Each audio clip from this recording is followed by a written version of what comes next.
Red Más Internacional. Identifican al hombre que disparó en Estrasburgo. Tiene 29 años y en el momento del ataque gritó "Alá es grande". Se salva de caer la primera ministra británica Theresa May y el Brexit sigue en el limbo. Maduro vuelve a acusar, dice que Estados Unidos y Colombia orquestan un plan para atacar a Venezuela y lanza amenaza. Normalmente los dos gobiernos, Colombia y Venezuela, tenemos formas de comunicarnos. Ellos se niegan porque están preparando una guerra contra Venezuela. Y esa guerra se les va a estrellar en el hocico a usted, señor Iván Duque, yo. Venezuela se convirtió en refugio del terrorismo, dice Estados Unidos. Expresa preocupación por vínculos del régimen de Maduro con Hezbollah y el ELN. El Mundial y los famosos fallecidos fueron las principales búsquedas de Google en 2018. Muy buenas noches y bienvenidos. Arranca así esta nueva emisión de Red Más Internacional. Adelantos de las noticias que hoy estaremos contándoles a todos ustedes. Gracias por acompañarnos y entramos en materia. Las autoridades francesas publicaron la foto y el nombre del atacante que el día de ayer disparó indiscriminadamente a las personas que se encontraban en un mercado navideño en la ciudad de Estrasburgo. La policía no ha podido capturarlo y Alemania fortaleció la seguridad en la frontera con Francia. Francia amaneció hoy conmocionada tras el ataque ejecutado el día de ayer en un mercado navideño en la ciudad de Estrasburgo, al este del país. El hombre que mató a 3 personas e hirió a otras 12 responde al nombre de Cherif Cherak, un joven de 29 años a quien las autoridades francesas habían clasificado como ficha S por ser sospechoso de extremismo. Un yihadista radicalizado que a su corta edad ha cumplido con 4 condenas en prisión. Según la fiscalía, Cherak gritó "Allahu Akbar", Dios es grande, el grito de todo terrorista musulmán antes de ejecutar un atentado. Considerando el objetivo, su forma de operar, su perfil y los testimonios de aquellos que lo escucharon gritar "Dios es grande", la policía antiterrorista fue llamada a tomar acciones la noche de ayer. Allah Akbar, la sección antiterrorista. Un acto que fue catalogado por las autoridades como atentado terrorista. Lo que pasó ayer es indiscutiblemente, nos guste o no, una forma de ataque terrorista si se toma el significado básico de terrorista, con el objetivo de crear terror. El atacante, quien según testigos tiene una herida de bala en uno de los brazos, no ha podido ser capturado por la policía y se teme que haya escapado hacia otro país. Es por esto que las autoridades germanas, país fronterizo con Francia, fortalecieron su presencia cerca de Estrasburgo. El Parlamento Europeo, cuya sede está en Estrasburgo, rindió un minuto de silencio por las víctimas del atentado y aunque la vida en Francia debe seguir, no será fácil sobrellevar este dolor para los habitantes de la ciudad oriental. Creo que Estrasburgo es una ciudad simbólica en Europa y el mercado navideño es un gran símbolo de la ciudad y nuestra cultura. Arruinaron nuestra Navidad. Un evento que se suma a las fuertes protestas que enfrenta el gobierno de Emmanuel Macron por parte de los llamados chalecos amarillos, quienes desde el pasado 25 de noviembre han salido a las calles a manifestar su descontento. Y se le acabó el tiempo a la Premier británica para buscar un nuevo acuerdo del Brexit y evitar la moción de censura de sus colegas del Partido Conservador. Salió triunfante. A puerta cerrada, los llamados Tories ejercieron su derecho al voto. Así las cosas, Theresa May va a permanecer en el cargo como primera ministra del Reino Unido. La primer ministra británica Theresa May afrontó hoy una moción de censura lanzada por diputados rebeldes de su propio partido conservador, quienes buscan bajarla del poder, pues no están de acuerdo con el documento final del Brexit aprobado por unanimidad en la Unión Europea. El señor Graham Brady ha confirmado que recibió 48 cartas del Partido Conservador, así que no habrá un voto de confianza en mi liderazgo del Partido Conservador. Lucharé este voto con todo lo que tengo. May advirtió el riesgo que significaría llevar al pueblo británico a elecciones anticipadas. Un cambio de líder en el Partido Conservador pondrá el futuro del país en riesgo y creará incertidumbre cuando no podemos permitirla. Un nuevo líder no estará en el cargo para el 21 de enero, por lo que una elección corre el riesgo de entregar el control de las negociaciones del Brexit a los parlamentarios de la oposición. En una oficina en el Parlamento británico y a puerta cerrada, 317 diputados conservadores ejercieron su voto. La cabeza de Theresa May corría peligro. The result of the ballot held this evening is that the Parliamentary Party does have confidence. The number of votes cast in favour of having confidence in Theresa May was 200 and against was 117. Under the rules set out in the constitution of the Conservative Party, no further confidence vote can take place for at least 12 months. May ganó la confianza de la mayoría de los diputados conservadores, pero sabe que muchos están en contra de su proceder respecto al Brexit. Ha sido un día desafiante, pero al final estoy satisfecha de recibir el apoyo de mis colegas en la votación de esta noche. Aunque estoy agradecida por el apoyo, un número significativo de colegas votaron en mi contra y he escuchado lo que dijeron. Theresa May pasará la página de uno de los días más negros de su carrera política y seguirá adelante con su política de llevarle al pueblo británico un Brexit en el que ellos sean los más favorecidos. Un Brexit que le dé al pueblo lo que votaron, que regrese el control de nuestro dinero, nuestras fronteras y nuestras leyes, que proteja la seguridad laboral y el sindicato, que una nuevamente al país en lugar de dividirlo. Eso debe comenzar aquí, en Westminster, con políticos de todas partes uniéndose y actuando por el interés del país. El día de ayer, el Parlamento británico tenía previsto votar a favor o en contra del documento final del Brexit, pero Theresa May, al no tener el respaldo necesario de sus diputados, aplazó dicha votación. Aún no hay fecha para esta crucial votación que podría definir el futuro del Reino Unido en un matrimonio con altibajos con la Unión Europea. Theresa May se tambaleaba como primera ministra del Reino Unido hasta lo sucedido hoy. Una mujer que llegó al cargo más importante de la política británica tras la renuncia de su antecesor David Cameron y quien desde el primer día en ese cargo prometió cumplir los deseos de la mayoría de los ciudadanos. Por eso el Brexit es su principal objetivo. Theresa May nació en Sussex, Inglaterra, el 1 de octubre de 1956. La premier británica ha dedicado cerca de 40 años de su vida a la política.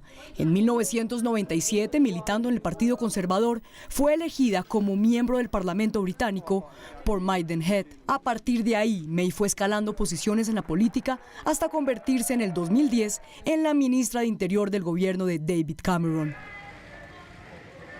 En el 2016, tras el referendo en el que el pueblo británico, en un apretado resultado, votó a favor de separarse de la Unión Europea, el entonces primer ministro David Cameron renunció. Theresa May se perfilaba para convertirse en la próxima primer ministra del Reino Unido, siendo así la segunda mujer en ocupar el cargo. Fue así como el 11 de julio de 2016, a 2 días de posicionarse como primer ministra, Theresa May le hacía una promesa a los británicos. Brexit significa Brexit y haremos de esto un éxito.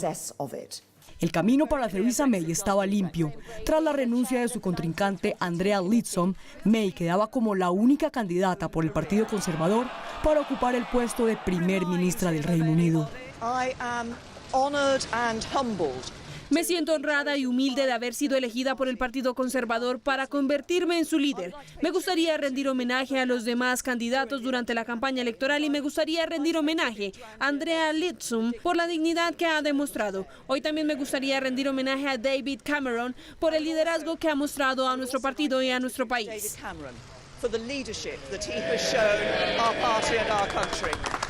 El día llegó. El 13 de julio de 2016, David Cameron dejaba el Downing Street 10 para que Theresa May ocupara su lugar. Después del referéndum nos enfrentamos a un momento de grandes cambios nacionales y sé que debido a que somos Gran Bretaña enfrentaremos el desafío. Al salir de la Unión Europea forjaremos un nuevo papel positivo para nosotros mismos en el mundo. Haremos de Gran Bretaña un país que funcione no solo para unos pocos privilegiados, sino también para cada uno de nosotros. Esa será la misión del gobierno que yo dirigiré y juntos construiremos una mejor Gran Bretaña. Desde su posesión como primer ministra, Theresa May ha tenido un único objetivo. El Brexit iba a ser una realidad. El divorcio de la Unión Europea cada vez estaba más cerca. Sé que Brexit significa Brexit y haremos de esto un éxito, pero también quiero dejar claro aquí y en toda Europa, en las próximas semanas, que no nos estamos alejando de nuestros amigos europeos. El Reino Unido seguirá siendo un país que mira hacia el exterior y Alemania seguirá siendo un socio vital y un amigo especial para nosotros. Conversaciones con los miembros de la Unión Europea, Rifirrafes y fuertes debates con el partido de la oposición en el Parlamento británico y renuncias por parte de algunos de los miembros de su gabinete fueron uno de los obstáculos con los que Theresa May tuvo que enfrentarse en su camino a lograr su único objetivo. Seguimos creyendo que un no acuerdo es mejor para Reino Unido que un mal acuerdo, pero queremos un acuerdo. Pero el pasado 25 de noviembre, en una reunión extraordinaria en el Parlamento Europeo con sede en Bruselas, el Reino Unido y la Unión Europea llegaron a un acuerdo final del Brexit. El próximo 29 de marzo, los británicos abandonarían la Unión Europea. Para el 11 de diciembre estaba prevista la votación del Parlamento británico que tendría la última palabra, pero Theresa May aplazó dicha votación, pues sabía que no tenía el apoyo suficiente para que este acuerdo, al que tanto empeño le puso, fuera aprobado por los diputados. Hoy los parlamentarios del Partido Conservador, los llamados Tories, votaron por la permanencia o no de Theresa May como Premier británica. Una votación que nuevamente salva a May, quien podrá quedarse al mando del Reino Unido. Y hablamos ahora de Venezuela porque Nicolás Maduro denunció que Estados Unidos y Colombia tienen un plan para derrocarlo. También dijo que desde bases militares como la de Tolemaida preparan un ataque en su contra y le hizo una fuerte advertencia a su homólogo Iván Duque. Tal y como lo había prometido, el presidente de Venezuela, Nicolás Maduro, ofreció detalles del supuesto plan que tiene Estados Unidos a través del asesor de seguridad de la Casa Blanca. Ha sido asignado el señor John Bolton nuevamente como jefe del plan del complot para llenar de violencia a Venezuela y para buscar una intervención militar extranjera, un golpe de Estado, asesinar al presidente Maduro e imponer lo que llaman ellos un consejo de gobierno transitorio. Señaló a Colombia como centro de dichas operaciones y denunció que en norte de Santander preparan y entrenan a grupos paramilitares.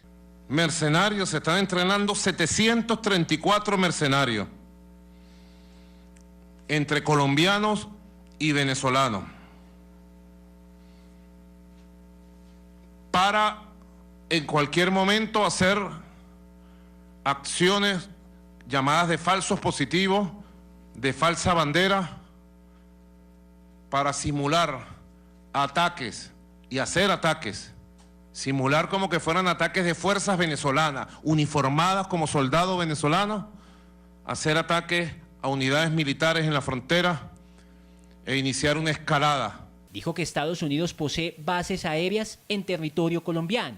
La base aérea de Tolemaida, en el Melgar, Colombia, aquí al frente del Amazonas, ¿verdad?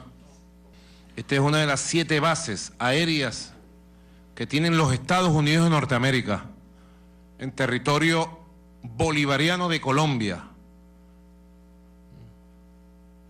Y en esa base aérea se están entrenando otro grupo de mercenarios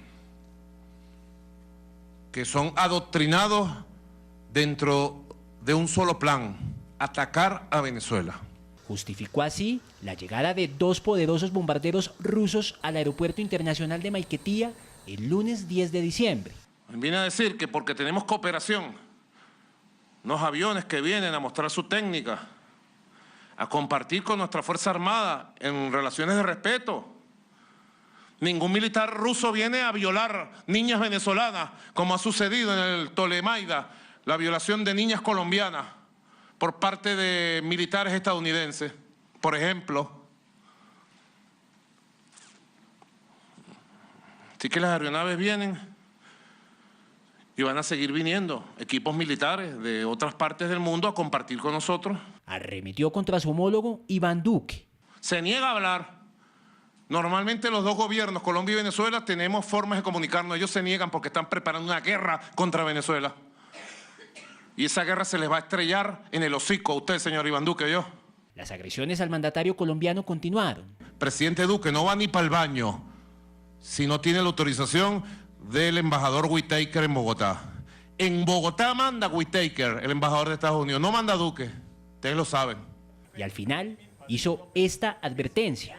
Nunca hemos agredido a ningún país ni lo agrederemos, pero estamos preparados para defendernos. Estamos fortaleciendo la moral, la disciplina, la organización y el sistema de armas de la Fuerza Armada Nacional Bolivariana. Y en estos días, muy pronto, vamos a dar una sorpresa muy bonita en el espíritu chavista navideño del fortalecimiento de nuestra capacidad de defensa. Estén muy pendientes en estos días. Maduro también acusó a Brasil y a su presidente electo Jair Bolsonaro de ser cómplice de John Bolton en un presunto plan para atacarlo. Con respecto a su segundo mandato, que comenzará el 10 de enero de 2019, les dio vía libre a los embajadores de países extranjeros que no quieran reconocerlo para que abandonen Venezuela. Entre tanto, Estados Unidos denunció que Venezuela se convirtió en un refugio para terroristas y expresó su preocupación por la presencia en ese país y en la región de grupos como el Ejército de Liberación Nacional, el ELN y Hezbollah. La preocupación fue expresada por el vocero del Departamento de Estado en una conferencia de prensa. A Estados Unidos le preocupa la presencia continua de organizaciones terroristas extranjeras en América Latina, incluyendo el Ejército de Liberación Nacional en Colombia y Venezuela, que seguirá siendo considerada como terrorista hasta que deje las armas, detenga el tráfico de droga, secuestre inocentes y ponga fin a sus ataques. La Casa Blanca también denunció los efectos de la presencia de Hezbollah en la región. Nos preocupa la actividad vinculada a Hezbollah, específicamente en América Latina, incluido el almacenamiento de armas, la recaudación de fondos que beneficia al grupo a través de actividades ilícitas, así como la solicitud de donaciones. Por lo que hizo una advertencia. Continuaremos monitoreando a Venezuela, así como a otros países de la región que indiquen un patrón de apoyo para actos de terrorismo internacional. Por su parte, el coordinador contra terrorismo del Departamento de Estado, Nathan Sells, advirtió que el régimen de Nicolás Maduro se asocia con los actores más sórdidos del mundo como Irán, al cual calificó como el principal promotor del terror. Y escuchen esto, el jefe de investigaciones de la morgue que recibió el cadáver del piloto Óscar Pérez rompió su silencio. En una entrevista para un medio venezolano aseguró que Diosdado Cabello presionó para que cremaran el cuerpo del exagente de seguridad que fue dado de baja por rebelarse al régimen de Nicolás Maduro. A poco menos de un mes de que se cumpla el primer año del misterioso operativo realizado por el régimen de Nicolás Maduro en el Junquito, que dejó como resultado la muerte del piloto Óscar Pérez y otras 6 personas. Venezuela, Dios es nuestro escudo. Nosotros somos su espada, pero la espada verdadera son todo el pueblo unido. William Jiménez, quien para la época era coordinador de investigaciones estratégicas de la morgue de Bellomonte, a donde llegaron los cadáveres, reveló desde Perú, en donde está refugiado, detalles desconocidos de dicho suceso ocurrido el lunes 15 de enero en una entrevista para la periodista Sebastiana Barraez del medio digital Punto de Corte. Confirmó que 5 cuerpos junto al de Pérez tenían impactos de bala en la cabeza y que hubo irregularidades en el ingreso de los restos a la morgue. Les quitaron la vestimenta a los fallecidos. El cadáver de Óscar Pérez era el único que tenía toda la cabeza forrada en bolsa negra. Eso lo hicieron para que los efectivos, cuando los trasladaban desde el Junquito, no pudieran tomarle fotos. Los demás cuerpos estaban al descubierto. Denunció que las Fuerzas de Acciones Especiales desaparecieron la ropa de los rebeldes y que Néstor Reverol, ministro del Interior, quiso alterar el examen toxicológico para hacer creer que Pérez y sus compañeros habían consumido drogas y alcohol. Nos han disparado, estamos agazapados, pero ya estamos negociando con los funcionarios, vienen los fiscales, viene la prensa, Venezuela, no pierdas la esperanza. Añadió que el sábado 20 de enero apareció en el lugar el general Vladimir Lugo. Me informan que afuera está el coronel Vladimir Lugo. Él llegó con la orden de cremar el cuerpo de Óscar Pérez y se presentó con 4 unidades militares repletas de guardias y triplicaron la seguridad. Pero esa orden venía desde más arriba. Dijo que esa orden era de Diosdado Cabello. De hecho, esa noche la mayor presión que recibió el general Reverol fue de Diosdado Cabello, porque Reverol no quería cremar el cuerpo, pero Diosdado sí. Sin embargo, gracias a una reunión que el alto militar llevó a cabo esa misma noche, en la que participó el ministro de Defensa Vladimir Padrino López, se decidió que el cadáver de Pérez debía ser inhumado de manera controlada y que debía estar en el cementerio el domingo 21 a las 6 de la madrugada. Momento para una pausa, regresamos en minutos y al volver vamos a hablar de lo más buscado en Google en este año, no solamente en Colombia, sino también en el mundo. Ya regresamos.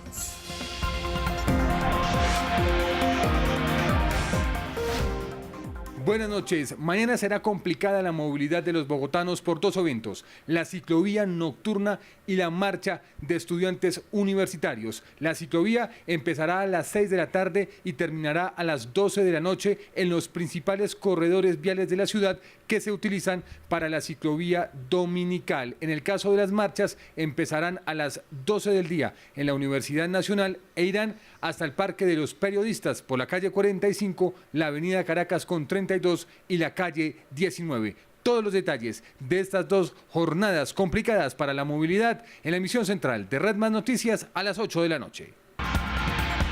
Ya estamos de regreso, gracias por continuar con nosotros y seguimos avanzando en la información. Hay conmoción en Argentina por la conmovedora confesión de una actriz quien dijo ser víctima de un abuso sexual. Se trata de Thelma Fardin, quien hizo parte de la reconocida serie juvenil Patito Feo. La joven presentó una denuncia formal en contra de su colega, el actor Juan D'Artés, a quien acusó de haberla violado en una gira que ambos adelantaban en 2009 en Nicaragua, cuando ella tenía 16 años. El actor rechazó los señalamientos en su cuenta en Twitter. Pues bien, se acerca el fin del año, así que llega el momento también de empezar a hacer balances. Por eso hoy aquí en Red Más Internacional hablamos de este tema, de lo más buscado en Google en el 2018, no solamente en el mundo, sino también en Colombia. Saludamos a nuestro invitado Carlos Darío Pachón, gerente general del Departamento Creativo, expertos en marketing digital. Carlos, bienvenido y gracias por estar con nosotros. Hola, buenas noches, muchas gracias. Mire, ¿por qué conocer estas tendencias de lo que la gente busca en Google en el mundo es importante? Claro, eso nos da un indicador de cuáles son las expectativas de información de las personas. Hay búsquedas por acontecimientos, como bien lo veíamos, por deportes y por otro tipo de contenidos, como la gente está buscando qué hacer. Por ejemplo, para estos temas navideños, cómo decorar la casa, qué preparar en Navidad, qué regalos comprar. Entonces, todo esto nos marca una tendencia que le va a permitir a las compañías, a las marcas, hacer unos modelos predictivos de qué entregarle a los usuarios.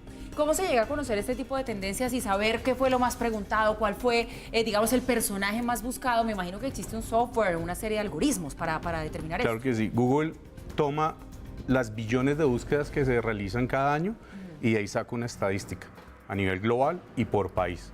Por ejemplo, en nuestro país lo más buscado en temas musicales pues tiene que ver con el ritmo del reggaetón.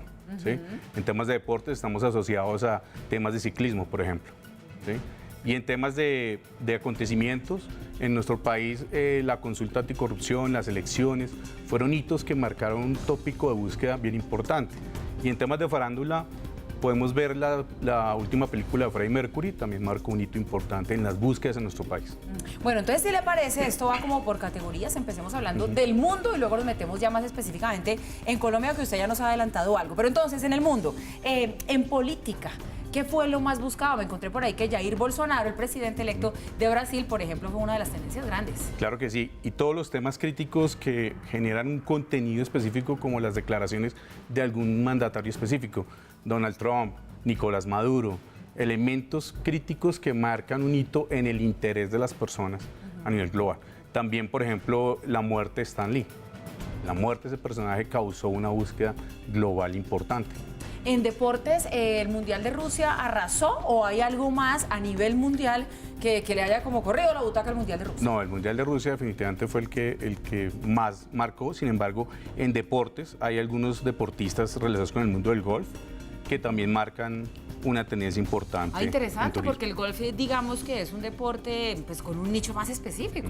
Exactamente. ¿Qué más encontramos en términos? En términos globales, pues la boda real, que tuvo lugar este año. Bueno, y Meghan Markle también se ha convertido en una de las tendencias, o sea, el nombre de Meghan Markle de los más buscados. Exactamente. Y el huracán Florence fue otro de los elementos importantes en la búsqueda de Google este año. En temas musicales, por ejemplo, Demi Lovato marca también un récord importante a nivel mundial en las búsquedas de Google.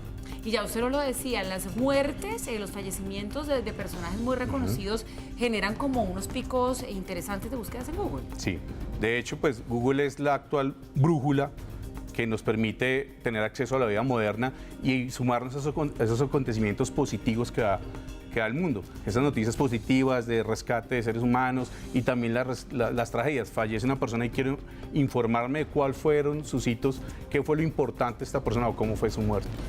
Bueno, si pasamos a Colombia, nuestro invitado no solamente nos adelantaba ya algunos de los personajes y temas más buscados en el país, pero también cuando estaba haciendo la investigación para esta entrevista, me encontré las preguntas que más hicieron los colombianos y hay de todo un poco. Creo que eso habla de lo variopintos que somos los colombianos en cuanto a idiosincrasia, porque está desde cómo ubicar el puesto de votación para las elecciones de este año, una pregunta muy relacionada con la realidad del país, año electoral, eso tiene todo el sentido. ¿Dónde queda Qatar? ¿Dónde votar la consulta anticorrupción? ¿Dónde queda Croacia? Esto muy seguramente desencadenado por el fenómeno que fue el equipo croata en el Mundial de Fútbol. ¿Y qué significa estar melos? Hasta eso le preguntamos a Google. Claro que sí. También tenemos algunas preguntas como ¿qué significa soñar que estoy embarazada? ¿Qué significa estar melos? ¿Sí? También hay algunas preguntas de ¿qué es el fracking?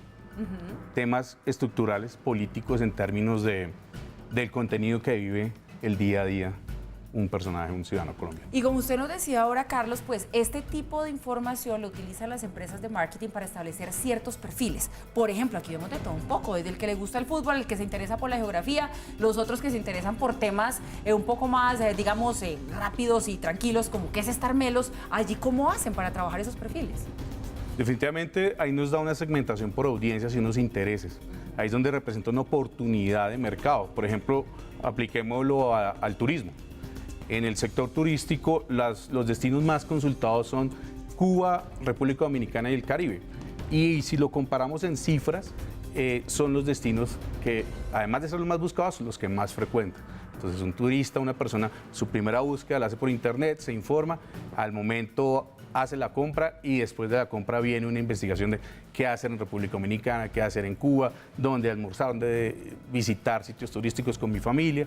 Eso nos permite anticipar una data y un comportamiento para en ese mundo inmediato en el que estamos, donde el dispositivo móvil me da una información real en tiempo real, pues anticiparme como marca y brindarle a mi audiencia la información antes de. Es decir, esto es lo que se termina traduciendo en que cuando yo abro una página de internet para buscar una noticia, me sale una publicidad relacionada con algo que el buscador ya sabe que a mí me interesa. Un contenido relacionado con mi interés.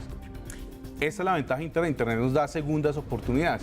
Cuando tú tienes una experiencia con una marca, simplemente te gustó o no te gustó, con Internet haces una consulta previa, quedan tus datos y luego en el transcurso de las horas o del día vuelves a encontrar el mismo contenido. En Colombia hacemos una cotización de un plan turístico. No tomamos la decisión de compra inmediatamente, la tomamos a las horas. Y eso viene con información como tú lo acabas de describir. Mire, por último, hablemos de géneros y de edades. En Colombia, las mujeres, ¿qué es lo que más buscan? Los hombres, los jóvenes y los ya más adultos.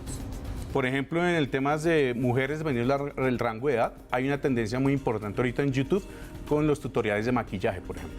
Increíble. Entonces, una tendencia, YouTube nos da un formato muy directo en el cual la persona no solamente quiere saber cuál es la marca de maquillaje, sino cómo se ve el color y cómo se aplica, ¿sí?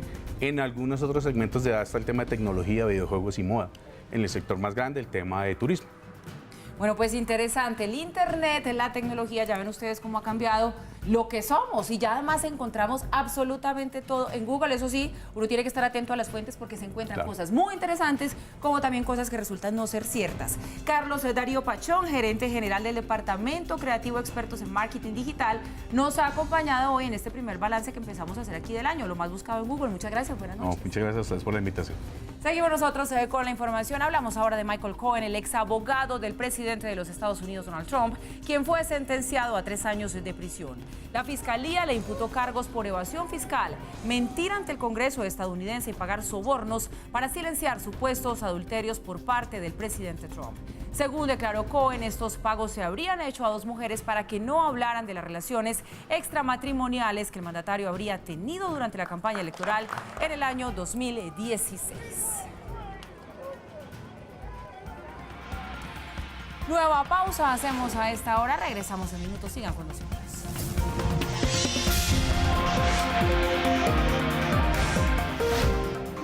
Buenas noches. Hoy se definieron los 16 clasificados a los octavos de final de la Champions League. El último cupo fue para Lyon, mientras equipos como Real Madrid y la Juventus, ya clasificados, fueron derrotados por CSKA de Moscú y Young Boys. La ampliación de esta información en la emisión de las 8 de la noche de Red Más Noticias. Y este domingo se conocerá el nombre de la mujer más bella del universo y nuestra soberana Valeria Morales sigue avanzando con paso firme en la competencia. Muchos la dan como la gran favorita. Desde su llegada a Tailandia, Valeria Morales supo que pasar inadvertida no era una opción. Espérate que me desconcentro. La colombiana ha sabido ganarse el cariño de propios y extraños, quienes no le han perdido la pista a la competencia, que si bien no está fácil, tampoco está imposible. Hoy se llevó a cabo la entrevista con el jurado calificador. La colombiana llegó muy segura luciendo un vestido diseñado por Alfredo Barraza. Esto dijo en un en vivo realizado esta mañana a través de sus redes sociales. 2 minutos para hablar con 4 jurados. O sea, fue una locura, pero me sentí muy tranquila. Me enteré después que había una colombiana, no sabía que había una colombiana. La tensión sube, pero a ella parece no afectarle, pues la seguridad que proyecta en cada paso que da la perfilan como la ganadora del certamen, en el que la imagen de las colombianas, después de las actuaciones de Paulina Vega, Ariadna Gutiérrez y Laura Barhum, ha quedado muy en alto. Toda la suerte del mundo para nuestra reina, y a pocos días de la Navidad, los santas brasileños están perfeccionando sus habilidades en un curso intensivo que realizan en una escuela de Sao Paulo. Aquí los tienen. El curso gratuito, dirigido por el actor Silvio Ribeiro, ayuda a hombres y mujeres de todas las edades interesados en realizar trabajos relacionados con la Navidad. Cada año desde 1976, los santas aprendices y sus asistentes se gradúan para viajar por todo el país y representar de la mejor manera a Papá Noel.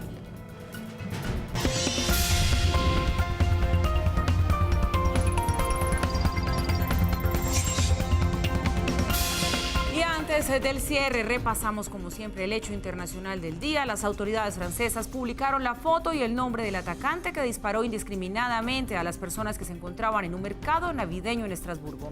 La policía no ha podido capturarlo y Alemania fortaleció la seguridad en la frontera con Francia.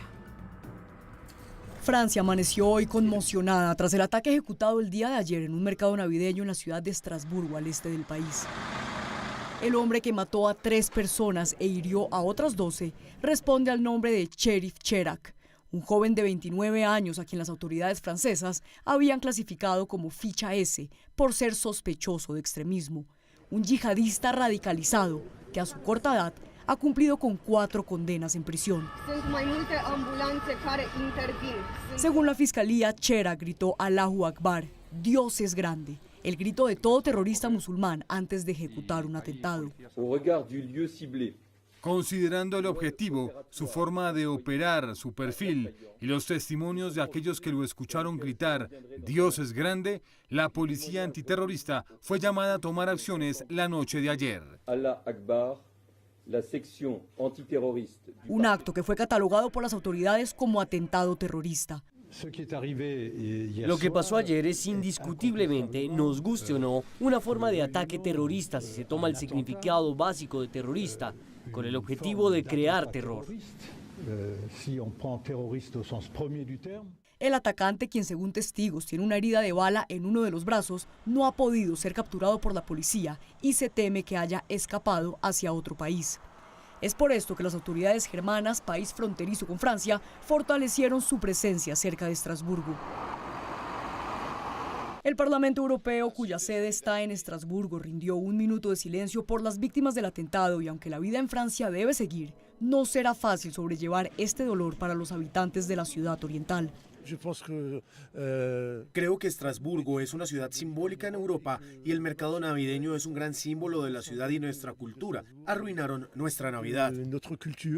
Un evento que se suma a las fuertes protestas que enfrenta el gobierno de Emmanuel Macron por parte de los llamados chalecos amarillos, quienes desde el pasado 25 de noviembre han salido a las calles a manifestar su descontento. Y llegamos así al final de esta emisión de Red Más Internacional. A ustedes, como siempre, gracias por su compañía y por informarse con nosotros. Sigan en nuestra programación, que ya viene el punto, programa de nuestro director Juan Lozano. Buenas noches.